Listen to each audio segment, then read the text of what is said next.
Thaina yamna ngalingai matamda chaukhatpagi mami tadriba khungang masa amadani yamna inak khunba koireng kauba ahal amakhak leirammi mahaki asau kauba masanupa amasu leirammi adubu laibak thibadi mahaki nupidu yamna nganna sidokre koireng makhoigi khungangdugi oinadi khwaidagi inak khunba misak amani makhoigi maphamdudi asuki matik chaukhatpagi mami tadaba mafam amakhak oirammi aduga ningthau panba laibak amasu oiramde mafamdu lainingbi tampak kaubi maibi amana wayal tauraga laiba khungang amakhak oirammi koireng yamna puksel tappa minungsi sauba ahalni mahakna makhoigi khungang adugi lairaba miyoi kayabu mahaki laufam amadi ingkholda thabak suhalaga hingnabagi lambisu pibirammi aduga masanupa asausu mapaga wakhal chap manarammi mahaksu yamna samjaba karisu khangjadaba pakhang amani khungangdugi nupi kayanadi asaugi samjaba matau asida nungsiba phaunarami adubu mahakti ikai yamna thiba miyoi ama oibana mayum makai panbagi matam oiraba phauba nupi amatada hangatna yengba phauba ngamjaramde mahaki matausida ahalgi matam oshilaklaba mapabungdudi yamna wakhal warammi hayeng mahakna leikidraba matungda masanupasi ngaitom tahuragani khalubada wakhal yamna nungairamde maramaduna mahakna matomta khanjarammi aigi isanupasibu onthoknasu chaman khredako mayum makai panba yabagi matamsu hendokadore aduga hojik phauba mahakna mamai solibani haiduna nupi amatabu hanna yenglade masigi angangse aina amukta phajana haiduna thiam nauraga mayum makai palhanbinaba tawdrabadi yaroi dawri ahalgi matamgo ashilakpane aina laikhidraba matungda mahakpu kanana yengsinbihongni ai mangonda wari amuktang phajana saraga yenglage asumna khanduna mahakna masanupa asaubu koksillammi aduga asumna hairammi hai ipagi asau natte nahakpu asumna kayam kuina laikhige haibano baba kari matangki oirabano nasa aihakti wakhal ama ita taba ngamdre haima nahaksi pakhang aribagi mingthon phanggadore haibasi khangdabro natte nangbu nupi ama yengdana nayomna kai pananaba tawrone nangbo ipadi ahalgi matamgo ashilakpane kayam kuinabu hingduna laikhigadori bano hayeng ipana laikhidraba matungda nahakpu yengsinbinaba kana amata laheuraroine aduna nangbu yengsinbigadaba nahakpu ningthina senabigadaba imau ama ipana pamine hey asaudi ikaiga thiganbane mapabunggi wadu tavada mamaidu ngangsang ngangsinkhre aduga wahai amatasu haiba ngamdana tuminna adumak laikhirammi mahakki mataududa koirengsu wakhal taraduna amuk hairammi ibungo yum asida lairibase ipa isa aikhoi anitani aduna ipada nahakna ikaifam thokteko aduga yengoi ipagi yamna luna tinaba marup amagi masak matau phajabi yamna su ingtapi masanupi amakhak laye maduga nahaka luhongnabagi wado ipana ngasimak chatlaga hauduklurage hoi paba nasagidi pabana asimana phani haibado nasasu adumak yazare asumna hairaga tunamak asaudu chatkhre mahaki ikai thiba matau asida koirengna nokphet tawduna matomta haija hawi haha thida angawbasidi mapa aingondaga su ikai ribani haiduna tawribase masidagi koirengdu numit adugi numidang wairamda mahakka yamna luna tinaba marup tomalgi mayumda laklammi tomalna koireng lakpa ubaduda yamna harauna kauksillammi aduga hairammi marup lengsinbira'u yamna thajadana laklibasibu kari leibirabage marup yamna luba wafam amakak nahakka tanadaba yadre haiduna laklibani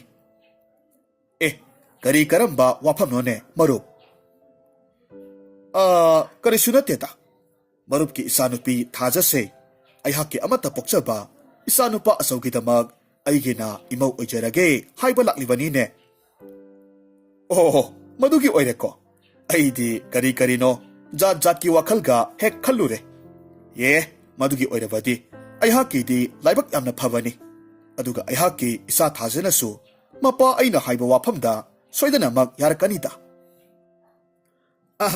ꯅꯨꯡꯉꯥꯏꯔꯦꯗꯀꯣ ꯃꯔꯨꯞ, ꯅꯍꯥꯛꯅ ꯌꯥꯕꯤꯔꯛꯄ ꯑꯁꯤꯃꯨꯛ ꯅꯨꯡꯉꯥꯏꯕ ꯑꯃꯃꯨꯛ ꯂꯩꯇ꯭ꯔꯦ꯫ ꯑꯗꯨꯗꯤ ꯑꯐꯕ ꯅꯨꯃꯤꯠ ꯌꯦꯡꯂꯒ ꯍꯦꯛꯇꯃꯛ ꯂꯨꯍꯣꯡꯊꯣꯛꯂꯁꯤ꯫ ꯈꯔ ꯊꯨꯖꯤꯟꯅꯕꯗꯤ ꯇꯧꯁꯤꯀꯣ ꯃꯔꯨꯞ꯫ ꯍꯣꯏ ꯃꯗꯨꯃꯛꯅꯤ ꯑꯩꯍꯥꯛꯅ ꯄꯥꯝꯃꯤꯕꯁꯨ꯫ ꯑꯁꯨꯝꯅ ꯍꯥꯏꯅꯗꯨꯅ ꯍꯧꯖꯤꯛꯇꯤ ꯑꯆꯧ ꯑꯃꯗꯤ ꯊꯥꯖ ꯃꯈꯣꯏ ꯑꯅꯤꯗꯨ ꯌꯥꯝꯅ ꯆꯥꯎꯅ ꯂꯨꯍꯣꯡꯂꯝꯃꯤ꯫ ꯏꯅꯥꯛ ꯈꯨꯟꯕ ꯏꯃꯨꯡꯒꯤ ꯂꯨꯍꯣꯡꯕ ꯑꯣꯏꯕꯅ ꯃꯐꯝꯗꯨꯒꯤ ꯈ꯭ꯋꯥꯏꯗꯒꯤ ꯆꯥꯎꯕ ꯀꯨꯝꯍꯩ ꯑꯃ ꯑꯣꯏꯅ ꯃꯤꯌꯥꯝꯁꯤꯡꯅ ꯌꯦꯡꯅꯔꯝꯃꯤ꯫ ꯑꯗꯨꯕꯨ ꯑꯆꯧꯗꯤ ꯂꯨꯍꯣꯡꯂꯕ ꯐꯥꯎꯕ ꯃꯍꯥꯛꯀꯤ ꯅꯨꯄꯤ ꯊꯥꯖꯗ ꯅꯣꯡꯃꯇ ꯃꯤꯠꯆꯥꯅꯅ ꯌꯦꯡꯕ ꯐꯥꯎꯕ ꯉꯝꯖꯔꯝꯗꯦ꯫ ꯑꯗꯨꯕꯨ ꯊꯥꯖꯅ ꯃꯉꯣꯟꯗ ꯏꯆꯝ ꯆꯝꯅ ꯇꯧꯖꯕ ꯃꯑꯣꯡ ꯃꯇꯧ ꯑꯗꯨꯅ ꯍꯧꯖꯤꯛꯇꯤ ꯑꯆꯧꯗꯨ ꯑꯇꯣꯞꯄ ꯅꯨꯄꯤꯗ ꯌꯦꯡꯕ ꯉꯝꯖꯗ꯭ꯔꯕꯁꯨ ꯃꯍꯥꯛꯀꯤ ꯅꯨꯄꯤꯗꯗꯤ ꯃꯍꯥꯛꯀꯤ ꯑꯄꯥꯝ ꯄꯥꯝꯗ ꯄꯨꯝꯅꯃꯛ ꯐꯣꯡꯗꯣꯛꯄ ꯉꯝꯂꯛꯂꯝꯃꯤ꯫ ꯃꯇꯧ ꯑꯁꯨꯝꯅ ꯍꯧꯖꯤꯛꯇꯤ ꯀꯣꯏꯔꯦꯡꯁꯨ ꯋꯥꯈꯜ ꯂꯩꯇꯥꯅ ꯂꯩꯕ ꯉꯝꯂꯦ꯫ ꯈꯔ ꯃꯈꯩꯗꯤ ꯄꯦꯟꯊꯣꯛꯄ ꯉꯝꯖꯔꯝꯃꯤ꯫ ꯑꯗꯨꯕꯨ ꯃꯇꯝ ꯈꯔ ꯂꯩꯔꯕ ꯃꯇꯨꯡꯗꯗꯤ ꯀꯣꯏꯔꯦꯡꯁꯨ ꯑꯍꯜ ꯂꯩꯅꯥꯅ ꯅꯥꯔꯒ ꯐꯝꯁꯦꯟꯅꯕ ꯍꯧꯔꯛꯂꯝꯃꯤ꯫ ꯃꯁꯤꯗꯒꯤ ꯃꯆꯥꯅꯨꯄꯥ ꯑꯆꯧ ꯑꯃꯗꯤ ꯃꯃꯧ ꯅꯨꯄꯤ ꯊꯥꯖꯅ ꯋꯥ ꯇꯥꯅꯔꯒ ꯃꯐꯝꯗꯨꯒꯤ ꯑꯃꯥꯏꯕꯤ ꯇꯝꯄꯥꯛꯄꯨ ꯀꯧꯔꯝꯃꯤ, ꯀꯣꯏꯔꯦꯡꯕꯨ ꯌꯦꯡꯍꯜꯂꯝꯃꯤ꯫ ꯑꯗꯨꯕꯨ ꯐꯅ ꯀꯟꯅ ꯍꯣꯠꯅꯔꯕꯁꯨ ꯀꯣꯏꯔꯦꯡꯗꯤ ꯃꯍꯥꯛꯀꯤ ꯑꯔꯣꯏꯕ ꯃꯇꯝ ꯑꯣꯏꯔꯛꯂꯕꯅ ꯑꯗꯨꯃꯛ ꯀꯟꯕ ꯉꯝꯗꯅ ꯂꯩꯈꯤꯗ꯭ꯔꯦ꯫ ꯃꯄꯥꯕꯨꯡꯅ ꯍꯦꯛ ꯂꯩꯈꯤꯗꯕꯗꯒꯤ ꯑꯆꯧꯗꯤ ꯃꯇꯝ ꯑꯌꯥꯝꯕꯗ ꯇꯨꯃꯤꯟ ꯃꯪꯂꯒꯇ ꯂꯩꯈꯤꯗ꯭ꯔꯕ ꯃꯄꯥꯕꯨꯡꯕꯨ ꯅꯤꯡꯁꯤꯡꯗꯨꯅ ꯂꯣꯟꯅ ꯀꯞꯆꯔꯝꯃꯤ꯫ ꯑꯗꯨꯒ ꯃꯍꯥꯛ ꯆꯥꯗ ꯊꯛꯇꯕꯅꯁꯨ ꯃꯍꯥꯛꯀꯤ ꯍꯛꯆꯥꯡꯗꯨ ꯏꯁꯣꯟ ꯁꯣꯟꯖꯤꯜꯂꯛꯂꯝꯃꯤ꯫ ꯇꯧꯔꯤꯕ ꯃꯇꯧꯁꯤꯗ ꯃꯍꯥꯛꯀꯤ ꯅꯨꯄꯤ ꯊꯥꯖꯗꯤ ꯃꯄꯨꯔꯣꯏꯕꯒꯤꯗꯃꯛ ꯈꯟꯕꯗ ꯌꯥꯝꯅ ꯅꯨꯡꯁꯥ ꯊꯤꯔꯝꯃꯤ꯫ ꯑꯗꯨꯒ ꯃꯄꯨꯔꯣꯏꯕꯒꯤ ꯋꯥꯈꯜꯗꯨ ꯈꯔ ꯀꯥꯎꯊꯣꯛꯅꯕ ꯍꯥꯏꯗꯨꯅ ꯃꯍꯥꯛꯅ ꯇꯞꯅ ꯍꯥꯏꯔꯝꯃꯤ, "ꯏꯕꯨꯡꯉꯣ, ꯑꯗꯨꯝꯅ ꯑꯋꯥꯕ ꯋꯥꯈꯜꯇ ꯈꯜꯂꯒ ꯂꯩꯔꯕꯗꯤ ꯍꯛꯆꯥꯡꯗꯨ ꯍꯦꯟꯅ ꯁꯣꯛꯆꯤꯜꯂꯛꯂꯒꯅꯤ꯫ ꯁꯤꯕ ꯍꯥꯏꯕꯁꯤꯗꯤ ꯑꯩꯈꯣꯏ ꯃꯤꯑꯣꯏꯕꯒꯤꯗꯤ ꯃꯁꯛꯅꯤ꯫ ꯑꯩꯈꯣꯏꯁꯨ ꯅꯣꯡꯃ ꯅꯠꯇ꯭ꯔꯒ ꯅꯣꯡꯃꯗꯤ ꯁꯣꯏꯗꯅꯃꯛ ꯁꯤꯔꯒꯗꯕ ꯉꯥꯛꯇꯅꯤ꯫ ꯁꯨꯞꯅꯇꯪꯒꯤ ꯑꯍꯥꯟ ꯑꯀꯣꯟ ꯅꯥꯏꯕ ꯈꯛꯇꯅꯤ꯫ ꯏꯄꯥ ꯏꯕꯨꯡꯉꯣꯅ ꯂꯩꯈꯤꯗꯕꯁꯤ ꯑꯩꯍꯥꯛꯁꯨ ꯌꯥꯝꯅ ꯅꯨꯡꯉꯥꯏꯇꯦ꯫ ꯑꯗꯨꯕꯨ ꯑꯩꯈꯣꯏꯅ ꯅꯨꯡꯉꯥꯏꯇꯦ ꯍꯥꯏꯗꯨꯅꯁꯨ ꯀꯔꯤꯕꯨ ꯇꯧꯕ ꯉꯝꯂꯨꯅꯤ? ꯃꯁꯤꯗꯤ ꯃꯄꯨ ꯃꯍꯥꯛꯀꯤ ꯀꯨꯝꯍꯩꯅꯤ ꯍꯥꯏꯅ ꯈꯟꯗꯣꯛꯄꯤꯌꯨ꯫ ꯋꯥꯈꯜꯗꯨ ꯈꯔ ꯀꯥꯎꯊꯣꯛꯄ ꯇꯝꯕꯤꯔꯣ." ꯑꯁꯨꯝꯅ ꯍꯥꯏꯔꯝꯃꯤ꯫ ꯑꯗꯨꯕꯨ ꯃꯍꯥꯛꯅ ꯍꯥꯏꯔꯤꯕꯁꯤꯒꯤ ꯑꯣꯟꯅ ꯇꯩꯅꯕꯗ ꯑꯆꯧꯗꯤ ꯃꯄꯥꯕꯨꯡꯕꯨ ꯍꯦꯟꯅ ꯅꯤꯡꯁꯤꯡꯂꯒ ꯑꯁꯨꯝꯅ ꯍꯥꯏꯔꯛꯂꯝꯃꯤ,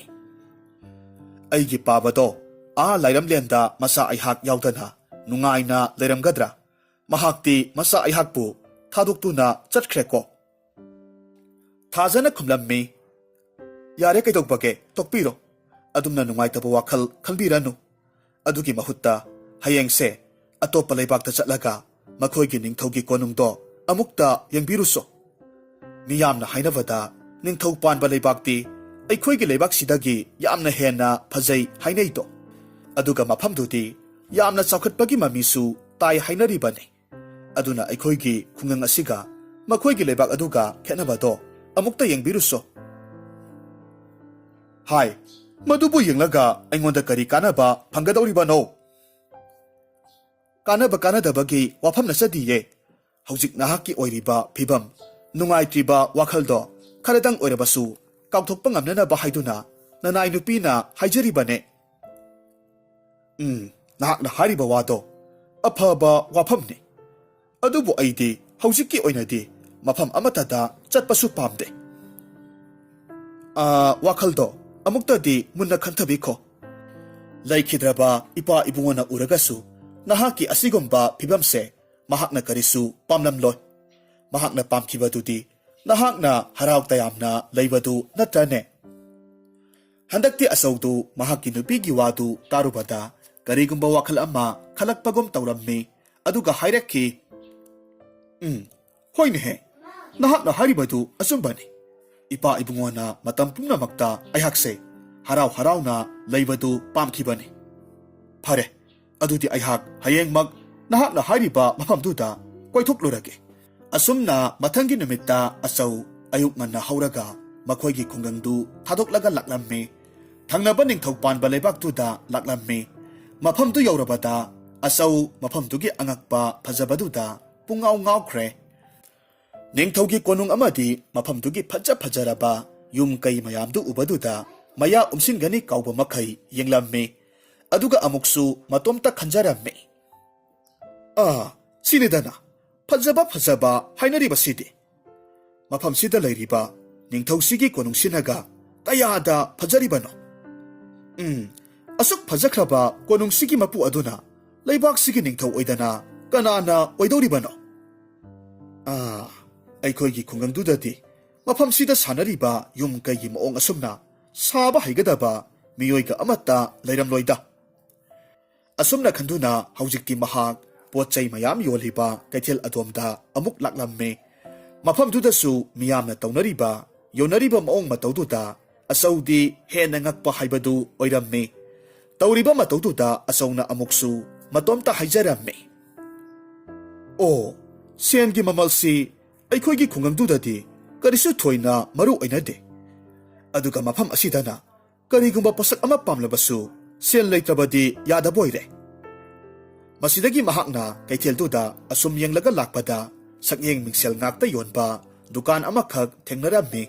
ꯑꯆꯧꯒꯤ ꯈꯨꯡꯒꯪꯗꯨꯗꯗꯤ ꯃꯤꯡꯁꯦꯜ ꯍꯥꯏꯕ ꯄꯣꯠꯁꯛꯁꯤ ꯂꯩꯇꯕꯅ ꯃꯔꯝ ꯑꯣꯏꯔꯒ ꯃꯍꯥꯛꯅ ꯃꯤꯡꯁꯦꯜꯁꯤ ꯀꯔꯤꯅꯣ ꯍꯥꯏꯕ ꯈꯪꯂꯝꯗꯦ ꯅꯨꯡꯁꯥꯒꯤ ꯃꯉꯥꯜꯅ ꯃꯤꯡꯁꯦꯜ ꯃꯌꯥꯝꯗꯨꯗ ꯌꯩꯕ ꯃꯇꯝꯗ ꯑꯔꯪꯕ ꯃꯉꯥꯜ ꯀꯌꯥꯃꯔꯨꯝ ꯊꯛꯇꯣꯔꯛꯂꯝꯃꯤ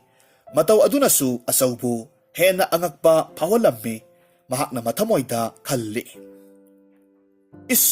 ꯃꯁꯤꯒꯤ ꯗꯨꯀꯥꯟꯁꯤꯗ ꯌꯣꯜꯂꯤꯕ ꯑꯔꯪꯕ ꯄꯣꯠꯁꯛꯁꯤꯡ ꯑꯁꯤꯕꯨ ꯀꯔꯤꯅꯣ ꯃꯁꯤꯒꯤ ꯄꯣꯠꯁꯛꯁꯦ ꯌꯥꯝꯅ ꯇꯥꯡꯕ ꯄꯣꯠꯁꯛ ꯑꯃꯗꯤ ꯑꯣꯏꯔꯝꯕ ꯇꯥꯏꯌꯦ ꯑꯗꯨꯕꯨ ꯑꯩ ꯗꯨꯀꯥꯟꯁꯤꯗ ꯆꯪꯂꯒ ꯌꯣꯜꯂꯤꯕ ꯄꯣꯠꯁꯦ ꯀꯔꯤꯅꯣ ꯍꯥꯏꯕꯗꯨ ꯑꯃꯨꯛꯇ ꯌꯦꯡꯂꯨꯒꯦ ꯑꯁꯨꯝꯅ ꯈꯟꯗꯨꯅ ꯃꯍꯥꯛꯅ ꯗꯨꯀꯥꯟꯗꯨꯗ ꯆꯪꯁꯤꯜꯂꯛꯂꯝꯃꯤ ꯑꯗꯨꯒ ꯊꯦꯠꯂꯒ ꯊꯝꯂꯤꯕ ꯃꯤꯡꯁꯦꯜ ꯃꯌꯥꯝꯗꯨꯗꯒꯤ ꯑꯃ ꯂꯧꯊꯣꯛꯂꯒ ꯄꯥꯏꯔꯝꯃꯤ ꯃꯍꯥꯛꯅ ꯃꯤꯡꯁꯦꯜꯗꯨ ꯌꯦꯡꯂꯨꯕ ꯃꯇꯝꯗꯗꯤ ꯃꯤꯡꯁꯦꯜ ꯑꯗꯨꯗ ꯃꯍꯥꯛꯀꯤ ꯃꯃꯤꯗꯨ ꯇꯥꯕ ꯎꯔꯝꯃꯤ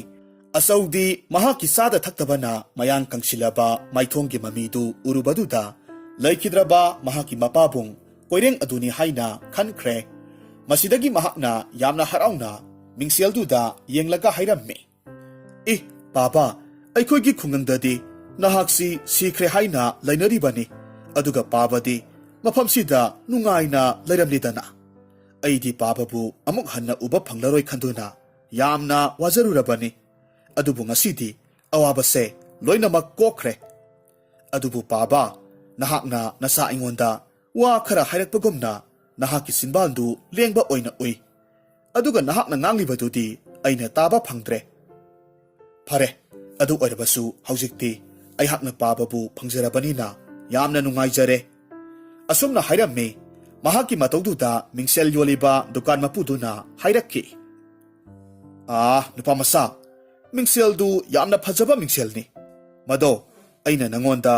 ꯑꯍꯣꯡꯕ ꯃꯃꯜꯗ ꯄꯤꯕꯤꯒꯦ ꯅꯍꯥꯛ ꯁꯣꯏꯗꯅ ꯃꯤꯡꯁꯦꯜꯗꯣ ꯂꯩꯔꯣ ꯅꯨꯄꯥꯗꯨꯅ ꯍꯥꯏꯔꯛꯄꯗꯨꯗ ꯑꯆꯧꯒꯤ ꯋꯥꯈꯜꯗ ꯃꯍꯥꯛꯅ ꯄꯥꯏꯔꯤꯕ ꯃꯤꯡꯁꯦꯜꯗꯨ ꯗꯨꯀꯥꯟ ꯃꯄꯨꯗꯨꯅ ꯂꯧꯈꯤꯒꯗꯕꯒꯤ ꯋꯥꯈꯜ ꯑꯣꯏꯅ ꯈꯜꯂꯝꯃꯤ ꯑꯗꯨꯕꯨ ꯃꯍꯥꯛꯅ ꯃꯤꯡꯁꯦꯜ ꯑꯗꯨꯗꯤ ꯃꯍꯥꯛꯀꯤ ꯃꯄꯥꯕꯨꯡ ꯌꯥꯎꯔꯤ ꯈꯟꯗꯨꯅ ꯄꯤꯊꯣꯛꯅꯤꯡꯂꯝꯗꯦ ꯑꯗꯨꯅ ꯊꯨꯅꯃꯛ ꯗꯨꯀꯥꯟ ꯃꯄꯨꯗꯨꯗ ꯍꯥꯏꯔꯛꯈꯤ ꯈꯨꯔꯥ ꯑꯩꯍꯥꯛꯅ ꯄꯥꯏꯔꯤꯕ ꯄꯣꯠꯁꯛ ꯑꯁꯤꯕꯨ ꯃꯃꯜ ꯀꯌꯥꯗꯤ ꯄꯤꯕꯒꯦ ꯏꯕꯨꯡꯉꯣ ꯅꯍꯥꯛꯅ ꯄꯥꯏꯔꯤꯕ ꯃꯤꯡꯁꯦꯜꯗꯣ ꯁꯦꯜꯌꯦꯛ 2ꯗꯪꯗꯤ ꯄꯤꯔꯝꯃꯣ ꯑꯇꯣꯞꯄ ꯃꯤꯑꯣꯏꯁꯤꯡꯗꯗꯤ ꯁꯦꯜꯌꯦꯛ 3-4ꯒꯁꯨ ꯍꯥꯏꯅꯔꯤꯕ ꯄꯣꯠꯅꯤꯗ ꯑꯗꯨꯕꯨ ꯅꯍꯥꯛꯇꯤ ꯑꯩꯅ ꯁꯨꯝ ꯌꯦꯡꯕꯗ ꯃꯐꯝꯁꯤꯗ ꯃꯤꯅꯧ ꯑꯣꯏꯅ ꯎꯏ ꯑꯗꯨꯅ ꯑꯩꯍꯥꯛꯅ ꯅꯉꯣꯟꯗ ꯈꯔ ꯍꯣꯡꯅ ꯄꯤꯕꯤꯔꯕꯅꯤ ꯑꯍꯣꯏ ꯈꯨꯔꯥ ꯁꯦꯜꯌꯦꯛ 2 ꯍꯥꯏꯕꯗꯨ ꯂꯧꯁꯤꯟꯕꯤꯔꯣ ꯃꯁꯤ ꯍꯥꯏꯗꯨꯅ ꯃꯍꯥꯛꯀꯤ ꯈꯥꯎꯗꯒꯤ ꯁꯦꯜꯌꯦꯛ 2ꯈꯛ ꯂꯧꯊꯣꯛꯂꯝꯃꯤ ꯗꯨꯀꯥꯟ ꯃꯄꯨꯗꯨꯗ ꯄꯤꯔꯝꯃꯤ ꯃꯍꯥꯛꯅ ꯁꯦꯜ ꯂꯧꯊꯣꯛꯄꯗꯨꯗ ꯃꯍꯥꯛꯀꯤ ꯈꯥꯎ ꯃꯅꯨꯡꯗ ꯁꯦꯜ ꯃꯌꯥꯝ ꯑꯃ ꯌꯥꯎꯔꯤꯕꯗꯨ ꯗꯨꯀꯥꯟ ꯃꯄꯨ ꯑꯗꯨꯅꯁꯨ ꯎꯍꯧꯔꯝꯃꯤ ꯃꯁꯤꯗꯒꯤ ꯗꯨꯀꯥꯟ ꯃꯄꯨ ꯑꯗꯨꯅ ꯃꯊꯃꯣꯏꯗ ꯈꯜꯂꯤ ꯑꯩꯍꯥꯛꯁꯤ ꯑꯣꯟꯊꯣꯛꯅꯁꯨ ꯄꯪꯈ꯭ꯔꯦꯗꯀꯣ ꯅꯨꯄꯥꯁꯤ ꯁꯦꯜ ꯑꯁꯨꯛ ꯌꯥꯝꯅ ꯄꯥꯏꯔꯝꯒꯅꯤ ꯍꯥꯏꯕ ꯈꯪꯂꯝꯂꯕꯗꯤ ꯃꯤꯡꯁꯦꯜꯁꯤꯒꯤ ꯃꯃꯜꯁꯤ ꯈꯔꯗꯁꯨ ꯍꯦꯟꯅ ꯍꯥꯏꯔꯝꯒꯗꯕꯅꯤ ꯅꯨꯄꯥꯁꯤꯅ ꯁꯦꯠꯂꯤ ꯆꯥꯔꯤꯕ ꯐꯤꯖꯣꯜꯁꯤꯒ ꯍꯥꯏꯔꯨꯔꯕꯗꯤ ꯑꯁꯨꯛ ꯌꯥꯝꯅ ꯁꯦꯜ ꯄꯥꯏꯕ ꯃꯤꯑꯣꯏ ꯑꯣꯏꯔꯝꯂꯣꯏ ꯈꯟꯕꯗꯒꯤ ꯑꯩꯅ ꯍꯣꯡꯅ ꯍꯥꯏꯔꯨꯕꯅꯤ ꯇꯁꯦꯡꯅꯃꯛꯀꯤꯁꯨ ꯑꯆꯧꯒꯤ ꯐꯤꯖꯣꯜꯗꯨꯗꯤ ꯃꯈꯣꯏꯒꯤ ꯈꯨꯡꯒꯪꯗꯨꯗ ꯈ꯭ꯋꯥꯏꯗꯒꯤ ꯅꯥꯟꯕ ꯈ꯭ꯋꯥꯏꯗꯒꯤ ꯐꯖꯕ ꯐꯤꯖꯣꯜ ꯑꯃ ꯑꯣꯏꯔꯕꯁꯨ ꯃꯍꯥꯛꯅ ꯂꯥꯛꯂꯤꯕ ꯂꯩꯕꯥꯛ ꯑꯗꯨꯗꯗꯤ ꯈ꯭ꯋꯥꯏꯗꯒꯤ ꯂꯥꯏꯔꯕ ꯃꯤꯑꯣꯏꯁꯤꯡꯅ ꯐꯥꯎꯕ ꯁꯦꯠꯅꯗꯕ ꯐꯤꯖꯣꯜ ꯑꯣꯏꯔꯝꯃꯤ ꯃꯁꯤꯗꯒꯤ ꯗꯨꯀꯥꯟ ꯃꯄꯨ ꯑꯗꯨꯅ Asaugi mingseldu una saba upu masa amada seksin na haplaga piraklammi. Asausu mapabungbu pangjarabani khanduna mingsel yauraba upu masadu puraga haujikti mahaki khungang tamna harauna halakki. Mahak halakne haibagi pauksi taba matamda makoigi khungangdugi miyamdu asaugi mayumda laknarammi wahang kayamarum hanglammi khara amana asumna hanglammi. Asau natene he makoigi ningthaupan balebak adubu karam ga tahubage aikoigi khungang asiga makoigi lebak aduga khenabadu khara hayudana aikoisu tage. Khura makoigi lebak aduga aikoigi khungang asigadi onthokna sathina khenakhre aduga mafamduda leiriba yum kaidudi yamna su phajakre aikoigi swaida leiriba yum kai asumna taude. Samna hairabada makoigi lebak to yamna inakhunba lebak oiramgani khalli maramdi mafamduda leiriba yum singse yamna sauba atangba nung kayana saba yum ngakta oina tawi makoigi lebak adudadi lairaba kasi amatabu leiramgani haiba thajade. Adudi makoigi ningthogi konungdudi kayamuk yamna phajahawi. Dada makoigi ningthogi konungdudi haidanaga kanade onthokna phajakraba zatnida taibang miyoibadi lairadana konungdu sargagi layamsingi laifamga male aduga konungdugi akoibada lairiba leikol adudana makhal makha kayagi lairangna phugaina su salhauri aduga konunggi sanathongdo miyoi mitau phajakraba sung phiral saraba lani anina yamna chaksinna ngak selhawi. Madudi onthokna su phajarangbanita adubone asau nahakna mafamduda thengnarakpa aikoigi khul asiga khenaba maong matawgadi uraktrana he. Khura karigi uraktani yengbiyu nasa haijage. Aikoigi khungang asidana kanagumba miyoi amana kanagumba amagi mafamdagi pot amabu pamba taragadi madugi mahut atopa pot ama miyoiduda piraga onthoknaido aduga makoigi ningthau panba lebakto madadi karigumba posak amabu pamba taragadi madugi mahut sen oina piraga laina hawi. Asaugi wadu tarubada khungangdugi samjaraba miyamdudi wari tabagumna tanarammi mataw asumna mahakna satlubagi waridu liba loiraba matung haujikti mayam pumnamak mayumda hanakre. Asaugi nupidu haujikti mapuroibana awaba wakal pumnamak kauthuklaga yamna harauna halakpaduda mahaksu yamna nungairammi adubu mahaki wakhalda karigumba khangningba amadi leirammi madudi asauna purakliba upu masadugi maramdani masidagi thajana asaugda tapna hanglammi. Nahakna purakliba upu masa asibu karino? Asaugi wakaldadi upu manungda yauriba mingselsi mahaki mapabungni haina khalibani maramaduna mahakna upu manung asida mahaki mapabung yawi haina haibadu khanghaninglamde maramdi makoigi wakhalda upududa yauribadu mapabunggi bhutna olaba thawaini khankigani aduga mingseldu mahaki manaktagi lapna thamkhini haina khalammi masidagi asauna tapna khumlammi. Upu masase yamna luba isorgi irat thaunida sangdaba yadaba posak amani aduga maru oina upusida yauriba pose nupi oibina khoinadi sokpa paiba yaba nateko aduna aina upuse aikoigi maning thangba kasida sectionna thamlurage thajasu mapuroibagi watu asumba oiraboi khalammi maramaduna harauna upudubu thambada mateng panglammi mataw asumna matai manaw anidu matam kharadi nungaina laiminnarammi adubu thajana mapuroibagi maong matawduda ahongba kharadi adumak uba hauraklammi nungti numit khudingi asongna mingsel thamliba kaduda changlaga mahaki mapabungga wari sanaribani haiduna mingsel aduga matomta wari sanaraga matam ayambada lairammi mahaki mataw asidasu thajana hena singnaba phaurakhi aduna nongmadi asongna thabak chathokringai tanjada thajana upu masaduda kari yauribaki haibadu khangdoklage khanduna ka masa aduda changsilaklammi aduga upu masa adubu tapna hangduklammi manungda yauriba mingseldubu lauthoklaga yengi mingselduda thajana yengba matamdadi mahaki mami oina tarammi adubu mahakna khalibana mahaki mapuroibana mangonda namthak tawraga atopa nupi amabu mafamsida lotlaga thamle haina khalammi masidagi thajadu yamna sauna mingselda tariba mamiduda saiba horaklammi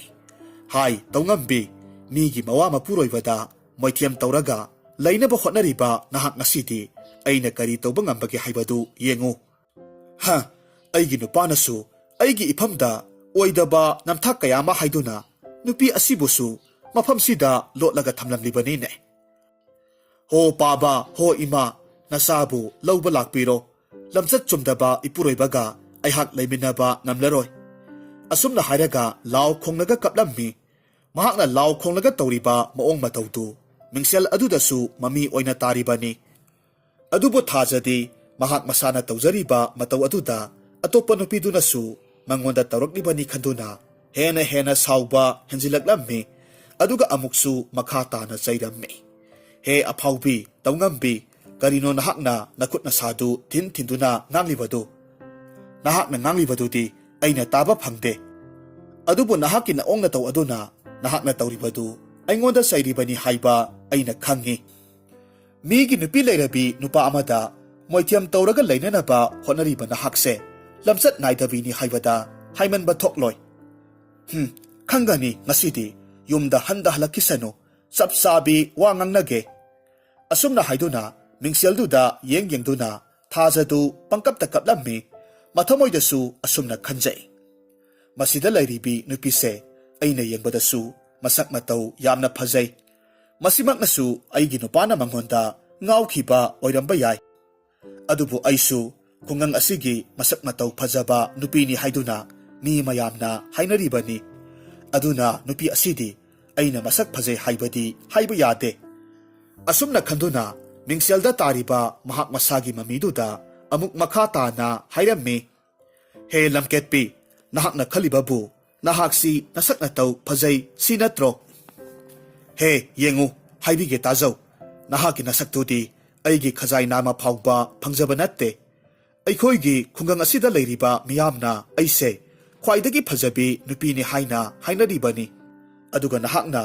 aikhoigi khungang sida ngasi ngarangta laklaga adumna namai hektamak thekatpadi yaroi